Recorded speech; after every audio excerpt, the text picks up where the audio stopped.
The trial for a man accused of drugging, kidnapping, and sexually assaulting 7 women on a rural property east of Calgary has been delayed again. Court heard Richard Mantha may have suffered another stroke. It is the latest setback in the trial that began nearly 2 years ago. As Terry Fikowski reports, the repeated delays are leaving victim advocates frustrated as they await justice.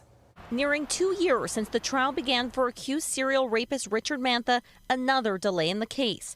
Closing arguments were set for Wednesday, but court heard the 61-year-old was in a COVID-19 isolation unit and may have suffered a second stroke. They just want this over. They want it closed. Ultimately, they want justice. Her Victory works with women in the sex trade and is supporting 5 of Mantha's 7 alleged victims.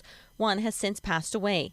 He has pleaded not guilty to 20 charges, including kidnapping, sexual assault with a weapon, and administering a noxious substance, with most allegedly happening on a property east of Calgary. Obviously, we're highly disappointed in the outcome of, again, yet another delay. A shared sentiment by the trial judge. "We can't have him not here," said Justice Judith Schreier Wednesday. "It's unspeakable disappointment, frustration." This latest setback has joined a series of delays that have plagued the case since it first started in January of 2024. His lawyers initially tried and failed to split the trial into separate cases, and then just 7 days in, Mantha fired his defense team.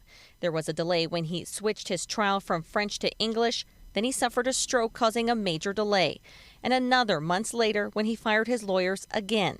Despite his reduced verbal skills, this past January he was deemed fit to stand trial, which resumed in May.